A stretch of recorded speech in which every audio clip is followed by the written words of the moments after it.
Good friend of mine recommended a book to me, Selling Through Manipulation. Nope. Not interested. I don't want it. I don't like the title. I'm not going to read it. And my answer back to this particular individual who I love dearly, I said, how about selling through love, not through manipulation? Selling through love. How about selling through inspiration? See, that's how I sell. I don't sell by manipulating. I sell by love. And I love the customer so much that I want to make sure that I know what really makes them excited and happy and thrilled. And I can see it when I talk to them. How you can be the greatest salesperson on the planet. Welcome to the Rethink Sales Show. My name is Derek Kelly. I am joined by Jim Shorkey. And Jim, you have been in sales for over 50 years, right? And I remember you telling... No? 60 years. 60 years. I was selling door to door when I don't know, about 8 or 10. I had a paper route. I sold seeds. I sold Christmas cards. I've been selling my whole life. I really have. No kidding. No kidding. I sold seeds. I sold Christmas cards. And I was a paper boy. Wow. And I went to college at 17, so I'd have to back it up. But I'd say 10 years old, 11. I was doing this kind of a thing. And with me and my family, I said to my dad, I want a new baseball glove. Okay, well, go make some money and go buy your baseball glove. They just didn't believe in giving me money in that fashion. So they said, go get it. And I figured out a way. And I remember, this is a true story. So I got the seed catalog from Boy's Life or something. I don't even know where. And my mom was all concerned about that. She said, do we really want him doing this? And my dad said, honey, believe me, he won't do it. Just let it go. He'll last a day. He'll be done. But guess what? I did do it. And I sold seeds for a number of years. And actually, what happened was I developed this kind of a clientele type thing where the different neighbors looked forward to me bringing that seed catalog, and they would order their flowers and their vegetables from me. That's crazy, do the whole thing, and they would go. And they would get their seeds for the springtime. And also with the Christmas cards, it was a book that had Christmas cards in it. And I would go to the different people, knock on the door, and they would buy their Christmas cards from me. And then from there, I became a paper boy. And I think I was in 8th grade. I'm pretty sure. I started delivering the Standard Observer, which was an Irwin paper, a new thing at the time. So if you think about it, 8th grade is 4 years from 12th grade, so I would have been like 13. I'm thinking it was 8th grade. I really don't know. But so that's what I'm saying, 10, 11, 12. Yeah. I've been selling that long. Man, so continue your conversation. Yeah, and as you've learned throughout the years, so some research that I've been doing say it's really important for the salesperson to lead the conversation or the customer will. What do you think of that? True? False? How do you do that? How do you do that the right way? I think it's both. I think it's both. I think that for the salesperson to lead the conversation sounds to me manipulative. And I don't want that. That's good. So I want to lead the conversation to an extent, but I want to give the client a very substantial voice in that conversation. And the art of selling is not the art of talking. So many people get this one wrong. It's not. People tell me, I got this good buddy. He'd be a great salesman. You guys should talk to him. He's got the gift of gab. And my comeback to that is that's exactly what's going to make him or her a terrible salesperson. Selling is not about the gift of gab. Selling is about the gift of listening. So the vast majority of communication is nonverbal. And it varies. Okay, so it could be, I've heard as high as 90% of communication. This is nonverbal right here. Me using my hands, my voice tonality, my body language per se, how I'm sitting here right now. Am I in the defensive mode or am I in the open mode?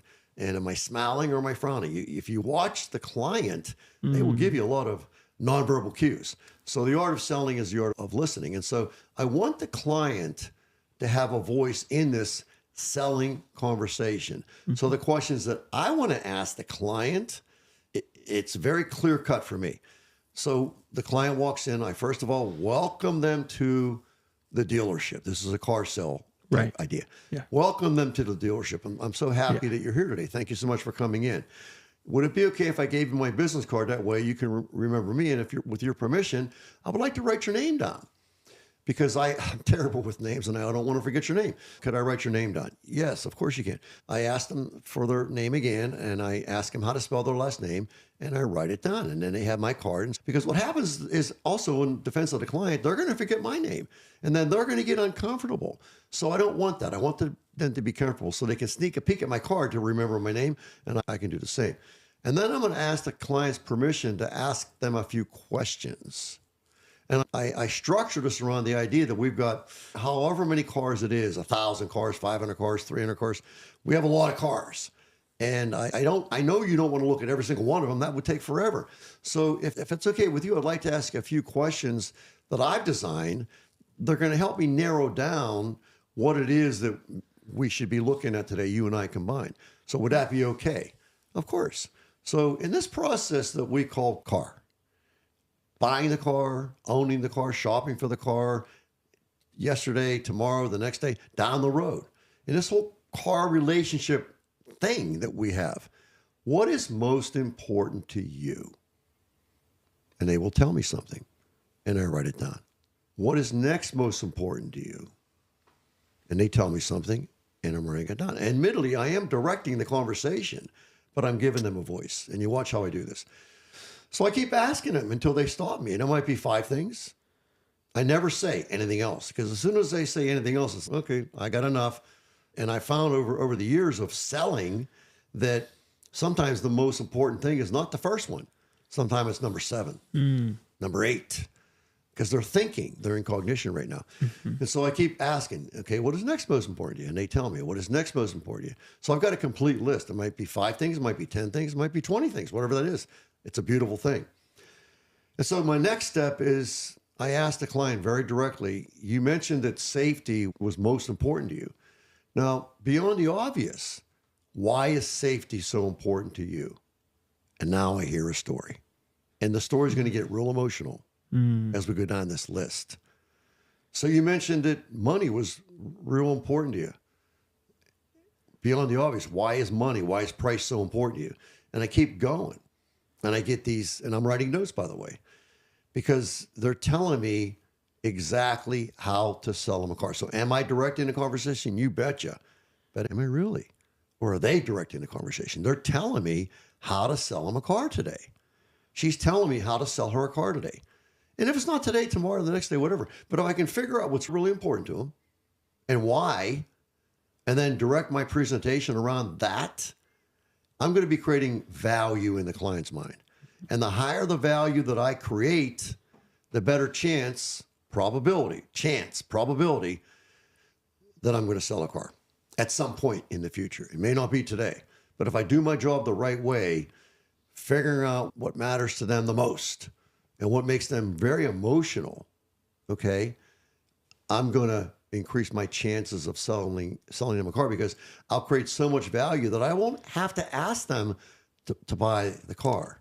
They will be asking me to sell them the car. Does that make sense? It's a beautiful thing. So that's a long answer to a very short question, but that sounds so surprising to me. People must not do that, because I'm thinking, I can't remember. No, they do it terribly. I can't remember the last time I'm like, wow, I really want to buy this thing. Again, you say that, but if you have enough information and enough reasons why, then how do you push the button on Amazon if it's so hard? Oh, it's not hard. Hold on. You're telling me you just open up Amazon and, oh, there's a thing, boop, buy.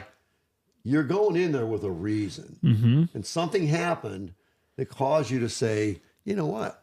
I want to get me one of those, right? Give me that mug. So I've presented you this mug, and on the front of it, it says, you got to wanna. Pretty cool, right? Yeah. We know what that means, right? Yeah. That's desire. Yep. Okay. And on the back of it, read Yes, what it says. yes, I can. And that's faith. And we're not talking about a spiritual faith here, folks. We're talking about faith in Jim Shorkey. And how I developed this idea is whatever it is that I want to do, I always ask myself this question: has anybody ever done this before? And the answer typically is yes. So if he can do it, I can do it. If she can do it, I can do it. So yes, I can is faith in myself. You got to wanna is desire. Okay. And so One of my favorite books on the planet, and a lot of what we do is based on this book, is Napoleon Hill, Think and Grow Rich. And so you have to just determine what rich means to you, what rich means to you. But Napoleon Hill's quote, which is my favorite quote of all time, is desire, backed by faith, knows no such word as impossible. So desire, you got to wanna, backed by faith, yes, I can, knows no such word as impossible. So how do I turn impossible into possible? I grow my faith and I grow my desire and I make it so strong that I'm going to turn impossible into possible. And how do I do that? That's the process. That's Rethink You 2.0. What do you want? Okay. Why do you want it? There's your reason why I make you cry. What's your and plan? then we seek extra counsel to figure out what those steps are. And then as we go through that process, day by day, 100% stroke recovery. My faith in my ability to have 100% stroke recovery gets stronger and stronger. My desire to have 100% stroke recovery gets stronger and stronger because of the process, because of the disciplines. And I just do that every single day to the best of my ability.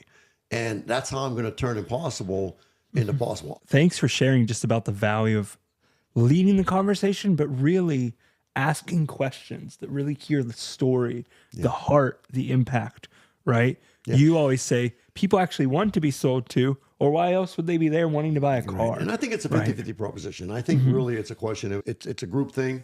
Who leads the conversation? The customer. Who leads the conversation? I do. And it's a group thing. And so if the customer thinks I'm manipulating them, not a good idea. I'm coming from the heart. I really do want to know what's important to you. So I got to ask that question. So I'm leading that part of it, but then they're doing their part. So it's a 50-50 proposition. And if it's too much, if it's 90-10, I'm leading, they're following. I just think that sounds manipulative to me. Yeah, because then they say yes a bunch, and then they get the car, and they're like, why did I say yes to this thing? Instead of, wow, Jim and his team really served me. He understood what I needed. He presented some different options. He really understood. They got this vehicle, really excited about it. It'll serve all these needs that we have, right, and allow us to do X, Y, Z. And at the end of the day, if you really think about what you asked me, are you selling the car or is the customer buying the car? Both. Both.